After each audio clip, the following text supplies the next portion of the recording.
दरी बीजेपी का कार्यकर्ता बिछाएगा और मैथिली ठाकुर को बीजेपी टिकट देगी।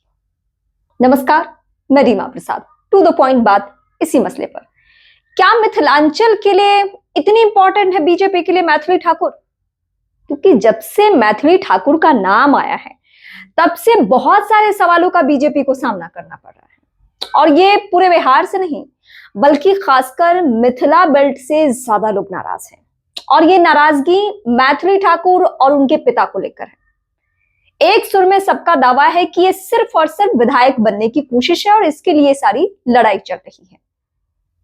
मैथिली ठाकुर को लेकर और उनके पिता को लेकर मिथिला के लोगों का दावा यह है कि अगर मैथिली ठाकुर का मिथिला में, जहां से उनका ताल्लुक है, जो उनकी जन्मभूमि है, अगर वहां एक कोई कार्यक्रम कराना हो तो पिता उनके 10 लाख रुपए की डिमांड करते हैं, और अगर बार्गेनिंग करने के लिए आप उन्हें दोबारा कॉल करो तो फोन उठाना बंद कर देते हैं।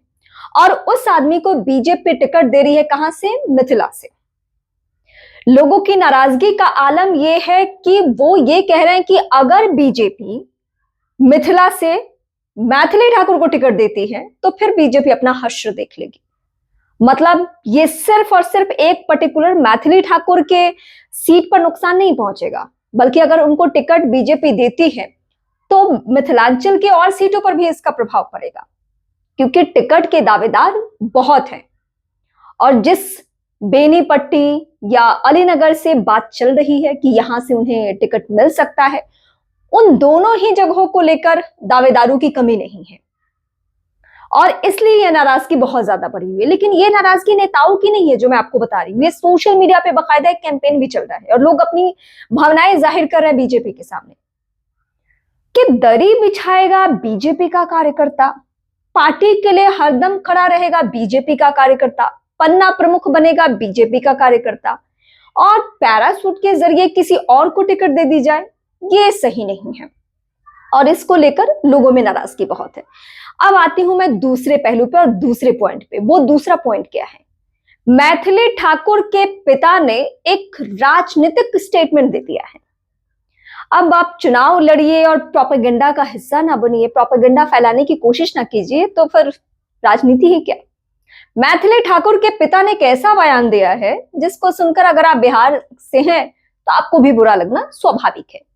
ये 100% सच है कि बिहार से पलायन होता है, लेकिन नई बात भाई साहब ने ये बताई है मैथिली ठाकुर के पिता ने कि बिहार से मैं 95 के दौर में पलायन किया और मेरे जैसे ब्राह्मणों ने पलायन किया, क्योंकि ब्राह्मणों के साथ वहां ज्यादा बुरा हो रहा था। जबकि बिहार के जातीय हिंसा के बारे में और नरसंहार की खबरें आप उठाकर देखेंगे, आप रिसर्च करेंगे, तो ब्राह्मणों का कहीं जिक्र नहीं होगा। बहुत जगहों पे भूमिहार का जिक्र होगा, दलितों का जिक्र होगा, ईबीसी का जिक्र होगा, लेकिन यादवों का भी जिक्र होगा, लेकिन ब्राह्मणों को कभी कोई नुकसान वाली खबरें रही नहीं है। इक्का दुक्का पर्टिकुलर किसी का मामला हो, अलग मसला है, लेकिन आप ये सोचे कि सामूहिक तौर पे बहुत सारे लोग ऐसे हों जिनके साथ कुछ गलत हुआ हो, जिनके साथ हकमारी हुई हो, ये सच नहीं है।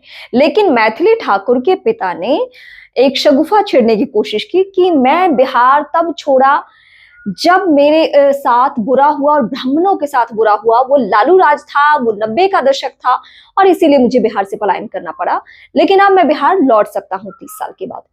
लेकिन मैं दावे के साथ कहती हूँ, और जो मिथिला के लोग हैं वो भी यही कह रहे हैं कि मैथिली ठाकुर या उनके पिता, दोनों में से कोई बिहार नहीं लौटने वाला है, और ना बिहार की बेहतरी या बिहार के लिए कुछ नई योजनाएं वो लेकर आने वाले हैं। वो सिर्फ और सिर्फ टिकट पाने की लालसा में ये सारी स्टेटमेंट दिए जा रहे हैं। वैसे अंदर खाने सब कुछ सेट है, मैथिली ठाकुर को टिकट मिलने जा रहा है, ये भी सच है, लेकिन क्या बीजेपी इस दौरान लोगों की नाराजगी को देख रही है या नहीं देख रही है, ये सवाल अहम है।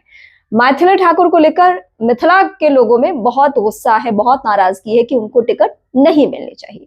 अब मैथिली ठाकुर को बीजेपी टिकट दे या नहीं दे, अगर आप मिथिलांचल से हैं तो भी, और बिहार के किसी अन्य हिस्सा से हैं या देश के किसी और हिस्सा से हैं, तो आप इस पूरी खबर से जुड़े हुए जो भी आपके जहन में सवाल हो आप जरूर उठाइए, और हमें भी पता चले कि पब्लिक इस मुद्दे को लेकर सोचती क्या है, वो मैथिली ठाकुर को लेकर क्या सोचती है। क्या बीजेपी को वाकई ऐसे चेहरों को टिकट देनी चाहिए, क्योंकि कार्यकर्ता मेहनत करते हैं 5 साल और उसके बाद उनको उम्मीद यही रहती है कि पार्टी से उन्हें टिकट मिलने वाला है और मिल जाता है किसी और को। तो आपके जहन में कोई सवाल है तो जरूर कमेंट बॉक्स में लिखें और आप यूट्यूब, इंस्टा, फेसबुक, ट्विटर पे मुझे फॉलो कर सकते हैं। फिलहाल मेरे साथ जुड़ने के लिए बहुत शुक्रिया।